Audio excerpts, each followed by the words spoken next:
उसके पीछे हम किस चीज़ को वजह माने कि हम सोशल डिस्टेंस को मेंटेन नहीं कर पा रहे हैं, या फिर कुछ हमने कोताहियां हमने अभी भी बरती हुई है जिससे हमें छुटकारा पाना हमें ज़रूरी है, या फिर उनके ऊपर लगाम लगानी ज़रूरी है? देखिए, जब इनिशियल स्टेज में तो जब मामले कम रहते हैं जी, तो इजाफा उसमें कम होता है, लेकिन जैसे जैसे मामले बढ़ते जाएंगे उसको वो मल्टीप्लाई उतना ज्यादा होता जाएगा। तो आज जो तकरीबन 24 घंटे के अंदर 650 मामले नए हैं और 4000 को पार कर गया है नए मामले। मौतें कम हो रही हैं, ये बहुत इत्मीनान बख्श बातें हैं। हालांकि 100 का आंकड़ा वो भी पार कर गया, आदद शुमार मौतों का भी, लेकिन आप अगर इटली का मंजरनामा देखेंगे, स्पेन का मंजरनामा देखेंगे, उसके मुकाबले में हमारे मुल्क में मामले तो बढ़ रहे हैं, उतनी तेजी से भी नहीं बढ़ रहे हैं, लेकिन उसको कंट्रोल भी किया जा रहा है। तो ये जैसे जैसे मामले बढ़ेंगे रोज उसका मल्टीप्लाई ज्यादा होगा। लोगों में वो चीजें अब जाहिर भी देर से होती हैं, और ये वायरस ऐसा है कि जो जाहिर भी कई सिम्टम्स के बाद होता है। लोगों को लगता है कि नॉर्मल बुखार है, नॉर्मल नज़ला है, जुकाम है। तो इस वजह से जो अभी तक मामले थे वो कम थे, अब मामले ज्यादा हो रहे हैं, तो मामले का बढ़ रहे हैं, उसका मल्टीप्लाई ज्यादा हो रहे हैं। तो जितने मामले अभी तक जाहिर नहीं हुए थे वो भी अब जाहिर होना शुरू हो रहे हैं, लेकिन अभी ये उम्मीद की जा सकती है कि हमारे मुल्क में मामले उतनी तेजी से नहीं बढ़ेंगे जिस तेजी से और मुल्कों में बढ़े हैं। जी, सैयद बाबर अशरफ साहब, मैं आपसे समझना चाहूंगा कि मुल्क के अंदर बहुत से लोग जो है, हमने देखा है कि कुछ जगहों पर नमाज पढ़ने के लिए लोग कोशिश करते नजर आए हैं, हालांकि इंतजामिया की तरफ से पहले ही मना कर दिया गया था और मस्जिदों में भी पहले ऐलान हो गया था, लेकिन बावजूद इसके कुछ जगहों पर ऐसे वाकयात देखने को सामने आए हैं। आप उन लोगों के लिए क्या कहना चाहेंगे? देखिए, मेरे हिसाब से ये केसेस भी गिने चुने कहीं पे एक आध जगह पे कहीं पे हो रहे होंगे, तो वो सभी लोगों के हो, और ये उनकी लाइल्मी है और हटदर्मी है। इस वक्त मैं मसलकी बात को भी खत्म करूं तो तकरीबन सभी ने, वो चाहे शिया हो, चाहे अहले सुन्नत वल जमात के लोग हों, चाहे वाबी फिरका हो, चाहे सलफी हो, सब ने एक लाइन से जो है इस बात की अपील की है नमाज के लिए कि ये वक्त जो है वो आप अपने घरों में इबादत करें। और मैं आज आपके टीवी चैनल के माध्यम से पूरे हिंदुस्तान के मुसलमानों से अपील भी करूंगा कि शब रात के दिन 2 दिन के बाद आ रहा है, परसों रात को भी, तो इसमें कब्रिस्तान में जाना और हुजूम जाता है। इस दिन शब बारात तक ये रात है जो गुनाहों से छुटकारे की रात होती है, और इस दिन इबादत होती है, और अपने जो मरहूमीन होते हैं उनको इसाल करने और उनकी कब्रों पे अनवर पे जो है वो लोग फातिहे की नजर से जाते हैं, और गरीबों को जो है वो सदका और खैरात किया जाती है। तो आपके पास ये दिन है, बस इस दिन आपको इतना करना है कि आप जो कुछ इसाल करना है, आप अपने बुजुर्गों का, आप अपने घर में कुरान पाक की तिलावत करें, इबादत करें, तस्बीह पढ़ें, इस्तग़फ़ार करें, और उनको जो है वो इसाल करें। और साथ साथ ये कि जो आपको गरीब गुरबा को दे रहा है, जाहिर सी बात है इस वक्त गरीब गुरबा, क्योंकि इतने दिन लॉकडाउन के बाद कल हम लोग की मुख्यमंत्री के साथ जो है वीडियो कॉन्फ्रेंसिंग में हम यहाँ लखनऊ में शरीक थे, तो उन्हीं ने अपील भी की थी, और जो इनिशिएटिव थे जो कलेक्टर और डीएम लखनऊ ने जो हम लोगों से वार्ता की, उनका कोर वो था विदाउट एनी कास्ट कि साहब हम किस तरीके से बेसिक सहूलतों को लोगों तक पहुंचा पाए इस लॉकडाउन को बरकरार रखते हुए, और इस तरीके, और दूसरे उन्हीं ने हम लोगों से सुझाव भी लिए कि हम क्या इनिशिएटिव लें जिससे जो है वो हम लोगों को इस वबा से महफूज रख सकें और लोग इसका पालन करें। तो हम लोगों ने अपने तरफ से उन लोगों को कुछ सुझाव दिए कि ये चीजें जो है वो जमीनी सतह, तो ऐसा नहीं है, शासन और प्रशासन सतर्क है, और वो जितने भी प्रिकॉशनरी मेजर्स हैं उन मेजर्स को वो ले रहा है, उनको जो है वो अपने तौर से वो पूरी तरीके से जमीनी सतह पे लागू कर रहा है। और धर्म गुरुओं के जरिए उसको ये मालूम है कि हर कम्युनिटी में धर्म गुरु का एक अहम रोल है, उनके जरिए वो अपील कर रहा है कि वो नमाज के ताल्लुक से हो, चाहे वो धार्मिक दूसरे स्थलों पे जाने के ताल्लुक से, वो कतई तौर पे कांग्रीगेशन यानी एक जगह पे जमा होके कोई इबादत ना करें, अपनी अपनी जगह पे अकेले इंडिविजुअल। अभी रामनवमी का त्योहार गया तो इन लोगों ने भी जो है वो देखे इस बात के लिए यूनिटी का सबूत दिया कि जो है वो एक जगह पे नहीं जमा हुए। तो आज ये देश के सामने वो देखिए, हम नमाज तब पढ़ेंगे जब इंसान बचेगा। हमारे लिए नमाज, ठीक है, नमाज लोगों के ऊपर पढ़ने के लिए नहीं है, हम जो है वो जब मर जाएंगे तो हमारी नमाज पढ़ी जाएगी। तो हम जिंदा हैं, अल्लाह का शुक्र अदा करें तो इस वक्त अल्लाह ताला ने इस्लाम में इंसान की जान की कीमत को बहुत अफजल माना है। तो और इबादत हमारे ऊपर फर्ज है। इबादत के तरीके अगर ऐसे सर्कमस्टांसेस हैं तो उसमें हमको गाइड किया गया है कि आप अल्लाह रब्बुल इज्जत की इबादत को कीजिए, नमाज को पढ़िए, दूसरे चैरिटी कीजिए, अपने घरों के अंदर अच्छे माहौल को कीजिए, हर चीज बच्चों की परवरिश की सब इबादत के अंदर आता है। तो आप अपने घर में रह के भी अल्लाह की फर्ज इबादत को बेहतर तरीके से कर सकते हैं। और जितने भी लोग हैं, मैं कहूंगा आज की तारीख में 100% लोग, एक आध दो फर्द को छोड़ दीजिए, एक आध दो लोगों को छोड़ दीजिए, लगभग पूरा मुल्क जो है वो इस बात को मान रहा है और सभी मकतबे फिक्र के लोग एक लाइन पे है कि हम इस बात के लिए बिल्कुल फॉलो कर रहे हैं कि इस वबा को इस मुल्क से हटाने में हम जो भी कर सकते हैं, we are ready to contribute and we extend our full cooperation to the Chief Minister as well as to the Prime Minister. जी, बहुत बहुत अच्छी आपने बात कही है। अब्बास, मैं आपके पास आना चाहूंगा और समझना चाहूंगा। दरअसल हमने देखा है कि पाम संडे गया है, ईस्टर गया है, रामनवमी चली गई है, अब मौका आने वाला है शब बारात का। इसको लेकर हर कोई अपने अपने घरों में इबादत करता है। मस्जिदें जो है यहाँ पर उसमें रौनक हुआ करती थी, लोग जो है पूरी पूरी रात मस्जिदों में इबादत किया करते थे। लेकिन मौका अब ऐसा है, वक्त का तकाजा है, उसके बावजूद भी कुछ लोगों तक ये मैसेज पहुंचना बेहद जरूरी है कि वही शब बारात का अगर मौका है तो आप कब्रिस्तान में जाने की जरूरत ना करें और मस्जिदों का जाने से बेहतर है कि आपने अपने घरों के अंदर ही नमाज अदा करें। जी हाँ, देखिए शब बारात अब बिल्कुल करीब है, तो शाबान का महीना चल रहा है, तो शब बारात थी क्या, शब बारात के बाद रमज़ान भी आएगा, रमज़ान में भी एहतियात की बहुत ज़रूरत है। तो शब बारात आने वाली है। शब बारात में लोग अपने मरहूमीन के इसाल के लिए कब्रिस्तान जाते हैं, चिराग रोशन करते हैं कब्रों पर, रात भर उस रात की बड़ी फजीलत है, रात में इबादत करते हैं। तो उस अभी तक जिस तरह से लॉकडाउन की पासदारी हो रही है, लॉकडाउन के उसूलों पर, कवानीन पर अमल किया जा रहा है, उसी तरह से शब बारात के दिन भी यकीनी तौर पर लोग संजीदा हो गए हैं, जिम्मेदार हो गए हैं। तो उस रोज़ भी लोग इन तमाम कवानीन पर आपको ज़ेर नज़र रखते हुए जज्बात में ना आकर, मजहबी जज्बात में ना आकर शब बारात को अपने घरों में, और शब बारात के लिए ये है कि ये रात इबादतों की रात है और इस रात में तन्हाई में कनात और बारात, ये आप ये सोचिए कि कनात और शब बारात यानी बारात अख्तियार करो, कनात अख्तियार करो, गोशा नशीनी अख्तियार करो, तो ये बारात की रात है। तो इसके लिए अपील करने की ज़रूरत ही नहीं। अगर शब बारात का मफहूम ही अगर अवाम समझते हैं तो इस बारात की रात में बारात अख्तियार करिए, अपने मरहूमीन के इसाले सवाब के साथ साथ रात भर तन्हाई में, अकेले में, गोशे में, कोने में, खिलवत में जाकर इबादत इलाही अदा कीजिए। जिस तरह से इस रात की जो फजीलत है उसको जेर नज़र रखते हुए तो हम जी सलाम की भी यही अपील है, उलमा भी यही अपील करेंगे और अवाम खुद अब समझ रहे हैं। आप अगर मुस्लिम इलाकों में जाएंगे तो अवाम को आपकी समझदारी, ईमानदारी आपको नजर आएगी कि लोग अब उस तरह से निकलकर नहीं आ रहे हैं सामने,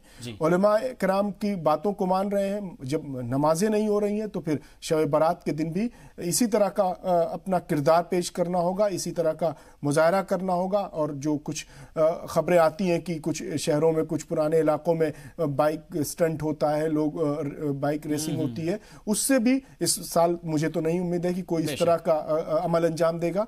तो शब बारात की इबादतों को जेर नजर रखते हुए बारात अख्तियार कीजिए, कनात अख्तियार कीजिए और इबादत इलाही में, गोशा नशीनी में रात गुजार दीजिए। बहुत अच्छी आपने बात कही है और उम्मीद करते हैं कि जो भी नाज़रीन हमारे ये प्रोग्राम देख रहे होंगे उन तक ये मैसेज पहुंच जाएगा, ये पैगाम पहुंच जाएगा कि शब बारात इबादत की रात होती है और इसको करने के लिए आप अपने घरों के अंदर रहकर इबादत कर सकते हैं, क्योंकि वक्त का तकाजा यही है। एक मुख्तसर से वक्फे के यहाँ रुक रहे हैं, जल्दी हाजिर होंगे।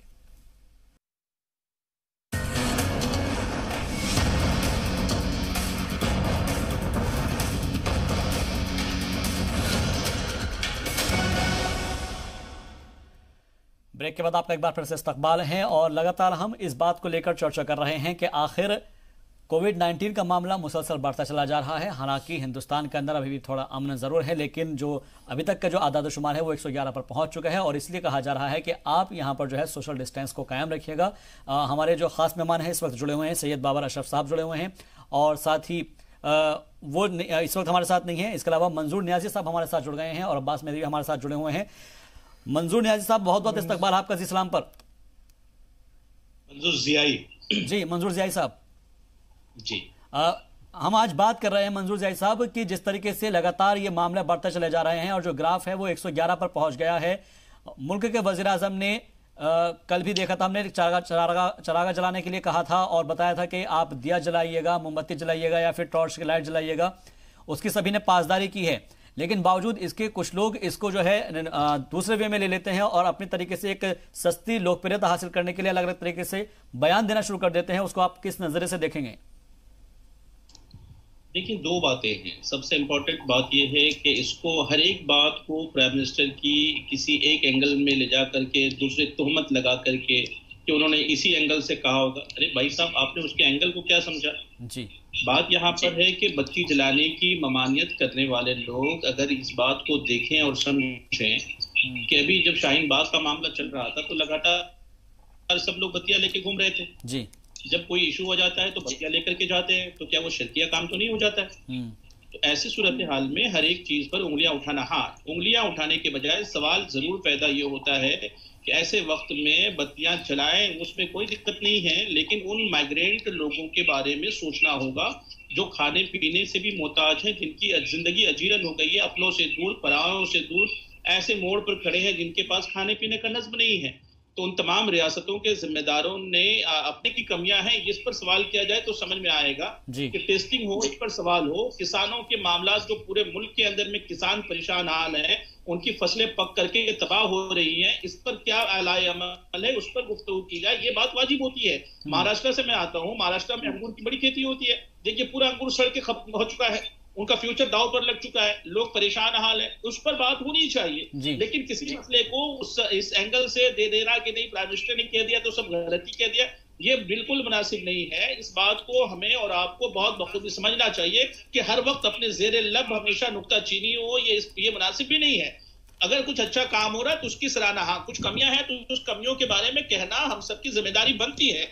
लेकिन ऐसे वक्त में सिर्फ और सिर्फ ये कह देना कि नहीं प्राइम मिनिस्टर ने सब कुछ गलत कर दिया, ये मुनासिब नहीं समझता हूं। हालात क्या हैं, आप इस बात को बखूबी समझ रहे हैं कि हालात मुनासिब इस सूरत में जी, वो लोग जो घरों से दूर हैं, इनके पास नौकरी नहीं है, कारोबार नहीं है, धंधा नहीं है, पैसे नहीं है, राशन नहीं है, दवाइयां नहीं है, बच्चों के पास दूध का इंतजाम नहीं है, ये सारी इंतजामात होने चाहिए। इसके लिए हमें और आपको बात करना चाहिए और जहां तक हो सके हेल्पिंग हैंड के तहत में दूसरों की मदद भी करनी चाहिए। ये एक सराहने वाले कदम होंगे और इस पर अगर बात होती है तो क्यों, मैं समझता हूं मुज़ायका नहीं है, लेकिन हर एक बात पर उंगली उठाना, नुक्ताचीनी करना ये मुनासिब नहीं है। हम लोग हमेशा नुक्ताचीनी बन के रह जाएं या फिर कुछ सराहने वाले कामों की सराहना भी करें। इस पर भी हमें और सभी लोगों को तवज्जो और गौर करने की जरूरत है। जी, मुफ्ती मंजूर ज़ियाई साहब, मुफ्ती मंजूर ज़ियाई साहब, एक सवाल और जिसके लिए हमने आज प्रोग्राम किया था कि एक मौलाना अली कादरी साहब हैं जो जिनका मैंने नाम नहीं सुना था, नए नए जाहिर हुए हैं, उन्होंने तबलीगी जमात की हिमायत में कहा है कि अगर तबलीगी जमात के खिलाफ मीडिया प्रोपेगेंडा का लफ्ज़ उन्होंने इस्तेमाल किया कि मीडिया प्रोपेगेंडा कर रहा है, अगर वो नहीं बाज आया तो मीडिया के लोगों का बाहर निकलना दुश्वार हो जाएगा।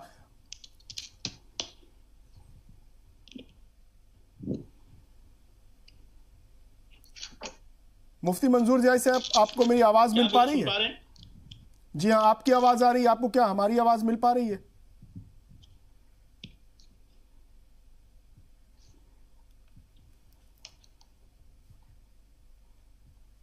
शायद कुछ राब्ता नहीं हो पा रहा है मुफ्ती मंजूर ज़ियाई साहब से। जी, मुफ्ती मंजूर ज़ियाई साहब से हम जुड़ने की कोशिश करेंगे, लेकिन जो बात आपने कही है उसके बारे में हम जिक्र लगातार कर रहे हैं।